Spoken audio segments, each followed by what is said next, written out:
अस्सलामुअलैकुम students, welcome to chemistry सीखो। इस वीडियो में हम लोग दो इम्पॉर्टेंट और प्रॉपर्टीज़ के बारे में डिस्कशन करेंगे जो लास्ट वीडियो का कंटिन्यूएंस होगा। इस वीडियो में हम लोग स्पेसिफिक कंडक्टेंस और मोलर कंडक्टेंस के बारे में थोड़ी सी डिस्कशन करेंगे। ठीक है, तो वीडियो को एंड तक देखिएगा ताकि आपको पूरी बातें समझ में आ सकें, और अगर कोई डाउट या कोई क्वेश्चन रह जाता है तो कमेंट सेक्शन में ज़रूर पूछिएगा। इसके अलावा व्हाट्सएप पर, टेलीग्राम पर, ट्विटर पर और इंस्टाग्राम पर भी केमिस्ट्री सीखो अवेलेबल है, तो वहाँ पर भी आप फॉलो कर लें ताकि और डिटेल्स आपको ईजिली मिलती रहे। तो चलिए शुरू करते हैं। तो सबसे पहले हमारे पास आता है स्पेसिफिक कंडक्टेंस। स्पेसिफिक कंडक्टेंस का दूसरा नाम होता है कंडक्टिविटी। इसका हम लोग दूसरा नाम देते हैं कंडक्टिविटी। ये क्या होता है? It is a basically conductance but specific. That means कि जो ये कंडक्टिविटी होती है किसी भी इलेक्ट्रोलाइट, किसको हम लोग डिफ़ाइन करते हैं, जब कोई सॉल्यूशन या कोई इलेक्ट्रोलाइट का एक पर्टिकुलर फिक्स एरिया, जैसे हमने रेजिस्टिविटी में लिया था सेम वैसे ही, 1 क्यूबिक सेंटीमीटर का 1 क्यूबिक सेंटीमीटर हम एरिया फिक्स कर लेते हैं। ठीक है, ये वॉल्यूम हम फिक्स कर लेते हैं। इसमें जो कंडक्टेंस होता है उसको बोला जाता है स्पेसिफिक कंडक्टेंस या फिर कंडक्टिविटी। तो ये जो हमारा है क्या हो जाएगा, ये जो एरिया है, एरिया ऑफ क्रॉस सेक्शन, ये कितना हो जाता है 1 सेंटीमीटर, और साथ साथ इसको भी 1 सेंटीमीटर, मतलब इस वॉल्यूम में, यानी कि ये टोटल कितना वॉल्यूम बनता है, लगभग 1 सेंटीमीटर क्यूब का वॉल्यूम बनता है। तो इस वॉल्यूम में जो कंडक्टेंस होता है उसको क्या कहा जाता है, स्पेसिफिक कंडक्टेंस या फिर conductivity. So conductivity of electrolyte is defined as conductance of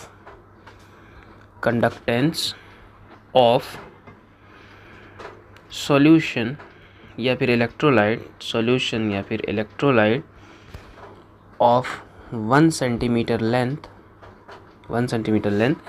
and 1 square centimeter area of cross section. ठीक है, इसका ये होती है हमारी डेफिनेशन।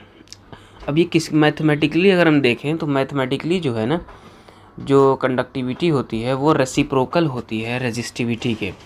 अच्छा, कंडक्टिविटी को हम लोग जो है डिनोट करते हैं कप्पा से, एक के बनाते हैं थोड़ा सा ऐसे डिज़ाइन वाला। ठीक है, इससे डिनोट करते हैं।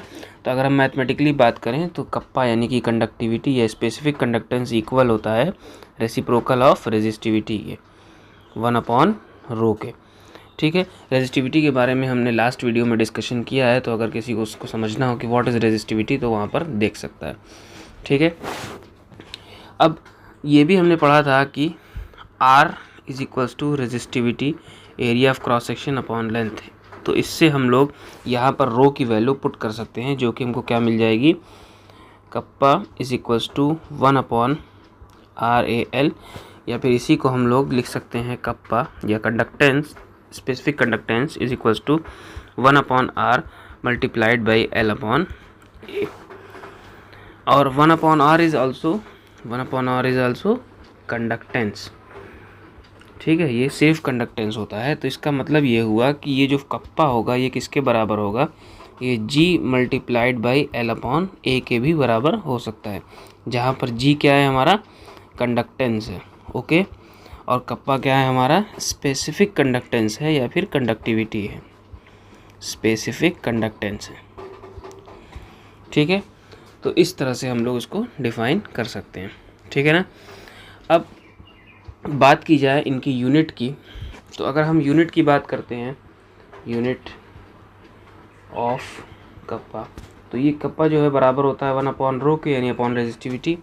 तो इसको अगर हम निकालेंगे इसकी यूनिट, तो हमारे पास मिलती है क्या, पर ओम पर सेंटीमीटर, या फिर पर ओम को हम लोग साइमेंस भी लिखते हैं, तो साइमेंस पर सेंटीमीटर भी लिख सकते हैं। ठीक है, एसआई के केस में बात करें, एसआई यूनिट के केस में, तो एसआई यूनिट के केस में इसकी यूनिट हो जाएगी साइमेंस पर मीटर। ठीक है, तो ये सारी यूनिट्स का हम लोग इस्तेमाल करेंगे। तो अब तक हम लोगों ने कुछ 4 चीज़ें पढ़ ली हैं, जैसे कि हमने क्या पढ़ा है, कंडक्टेंस पढ़ा है, हमने रेजिस्टिविटी पढ़ा है, हमने स्पेसिफिक कंडक्टेंस पढ़ा है और इसके साथ साथ हमने रेजिस्टेंस जानते हैं। ठीक है, तो रेजिस्टेंस की चारों की एक बार यूनिट, जैसे रेजिस्टेंस की यूनिट ओम होती है, कप्पा की अभी हमने पढ़ा साइमन पर मीटर।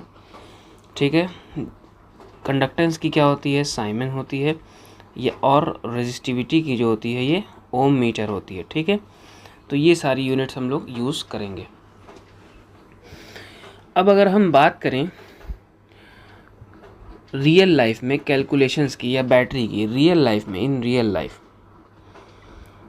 लाइफ में हमें क्या पता है कि जो इलेक्ट्रोलाइट्स होती हैं उनकी जो प्लेट्स होती हैं, 2 प्लेट जो उनके ऊपर, वो हम उनको क्या करते हैं, इस तरह से जोड़ते हैं ताकि हम इलेक्ट्रोलिसिस करा सकें। इन प्लेट्स की एरिया और इनके बीच की डिस्टेंस हमेशा फिक्स रहती है।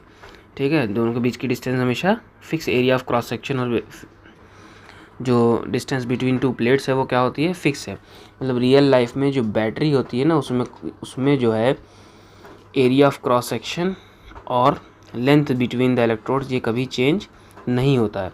तो इससे क्या होता है कि जो L/A हमारे पास एक फार्मूले में आ रहा था पार्ट, ये वाला पार्ट, ये क्या हो जाता है, ये कांस्टेंट हो जाता है। ये जो L/A है ये क्या होता है, कांस्टेंट होता है और ये चेंज नहीं हो सकता। ठीक है, तो इससे क्या होगा, इससे ये होगा कि जो कप्पा है यानी स्पेसिफिक कंडक्टेंस है वो क्या हो जाएगा, conductance multiplied by L/A, that means G multiplied by G star. ठीक है, G star is basically cell constant, it is a cell constant which do not change. क्यों नहीं चेंज होता, इसलिए नहीं चेंज होता क्योंकि रियल लाइफ में बैटरीज़ में जो प्लेट्स होती हैं, जो इलेक्ट्रोड की लगे हुए होते हैं, उनमें जो डिस्टेंस होता है और जो इलेक्ट्रोड्स की एरिया होती है वो कभी भी चेंज नहीं होती। तो हमारे पास कप्पा का एक फार्मूला बन जाता है, conductance multiplied by cell constant, और इसका इस्तेमाल हम लोग न्यूमेरिकल पर्पज़ के लिए करेंगे। न्यूमेरिकल पर्पज़ में इसका इस्तेमाल हम लोग करते हैं। इससे रिलेटेड क्वेश्चंस भी बहुत सारे आते हैं बोर्ड्स में, तो हम इसको देखेंगे। ठीक है, अब आ जाते हैं हम दूसरी बात, ये तो स्पेसिफिक कंडक्टेंस हो गया। अब आते हैं मोल की, क्योंकि केमिस्ट्री में मोल बड़ा important part, amount of substance को जो निकालने के लिए हम लोग मोल का इस्तेमाल करते हैं और केमिस्ट्री में मोल का बड़ा इंपॉर्टेंट रोल होता है। तो यहाँ पर हम लोग क्या डिस्कस करेंगे, अब मोलर कंडक्टेंस। मोलर कंडक्टेंस हम लोग इसको डिनोट करते हैं लैम्डा m से। ठीक है, इसको लैम्डा m बोला जाता है, ये कैपिटल लैम्डा है, जैसे alphabets capital A capital small a होता है ना, उसी तरह से ये कैपिटल लैम्डा है। ठीक है, तो मोलर कंडक्टेंस क्या होता है कि एक मोल, नाम से ही पता चल रहा है कि एक मोल इलेक्ट्रोलाइट कितना कंडक्टेंस बनाएगी। 1 मोल इलेक्ट्रोलाइट से जितना कंडक्टेंस होगा उसको हम लोग क्या बोलेंगे, मोलर कंडक्टेंस। ठीक है, या फिर अगर हम इसको और अच्छे से डिफाइन करें तो हम इसको कह सकते हैं कि it is defined as the conductance of all ions produced by ionisation of 1 gram mole of electrolyte. ठीक है, हम इसको दूसरी तरीके से भी डिफाइन कर सकते हैं, वो ये है कि conductance of all ions produced by ionisation of 1 gram mole of electrolyte. एक मोल इलेक्ट्रोलाइट कितना कंडक्टेंस शो करेगी, या फिर 1 ग्राम मोल में जितने भी आयंस प्रोड्यूस होंगे आयोनाइजेशन से इलेक्ट्रोलाइट के, उसको भी हम लोग बोलते हैं मोलर कंडक्टेंस। तो दोनों डेफिनेशन इस्तेमाल कर सकते हैं। ठीक है, लैम्डा m से हम इसको डिनोट करते हैं। अब मैथमेटिकली अगर हम बात करें, ठीक है, मैथमेटिकली अगर हम बात करते हैं तो हमारे पास जो लैम्डा m होता है वो बराबर होता है कप्पा अपॉन c के, जहाँ पर कप्पा जो है ये क्या है, ये है हमारा specific conductance, that is specific conductance जो कि अभी हमने पढ़ा, और c हमारा क्या हो जाता है, कंसंट्रेशन हो जाता है। ठीक है, c हमारा क्या हो जाता है, कंसंट्रेशन। ठीक है, तो ये हो जाता है मोलर कंडक्टेंस, मतलब 1 मोल इलेक्ट्रोलाइट कितना कंडक्टेंस शो करेगी। ठीक है, इसी इक्वेशन को हम और भी दूसरे तरीके से मेंशन कर सकते हैं, जैसे कि अगर हम इस कंसंट्रेशन को मोलैरिटी के टर्म्स में रखें तो हम ऊपर 1000 से मल्टीप्लाई कर देंगे, नीचे डायरेक्ट मोलैरिटी लिख देंगे, तो ये भी हो जाता है, ये भी एक इक्वेशन हो जाता है। बस यहाँ पर कंसंट्रेशन किस फॉर्म में है, मोलैरिटी के फॉर्म में। क्योंकि कंसंट्रेशन कई तरह से एक्सप्रेस की जा सकती है ना, इसलिए ये है हमारा कंडक्टिविटी या फिर स्पेसिफिक कंडक्टेंस, दोनों कहते हैं इसको। तो ये सब हम लोग इस्तेमाल करेंगे ड्यूरिंग द कैलकुलेशंस। यूनिट की बात की जाए तो यूनिट होगी मोलर कंडक्टेंस की पर ओम सेंटीमीटर स्क्वायर पर मोल, या फिर इसी को हम लोग साइमंड्स मीटर स्क्वायर पर मोल भी कर सकते हैं। ठीक है, तो ये है हमारा मोलर कंडक्टेंस। इसको अगर हम चाहें तो कंडक्टेंस के टर्म्स में भी लिख सकते हैं। जैसे हमने कप्पा को यहाँ पर कंडक्टेंस के टर्म्स में लिखा है, सेम ऐसे ही हम मोलर कंडक्टेंस को भी कंडक्टेंस के टर्म्स में लिख सकते हैं। कैसे, आइए देखते हैं। जैसे लैम्डा एम किसके बराबर है, लैम्डा एम बराबर था हमारा कप्पा अपॉन सी के। ठीक है, और कप्पा किसके बराबर था, कप्पा बराबर था 1/r L upon A multiplied by 1 concentration. तो 1/r क्या होता है, जी होता है। एल अपॉन ए क्या होता है, जी स्टार यानी सेल कांस्टेंट होता है, और बाकी मल्टीप्लाइड बाई 1/c। तो हम लैम्डा एम को कैसे लिख सकते हैं, मोलर कंडक्टेंस को जी स्टार अपॉन कंसंट्रेशन।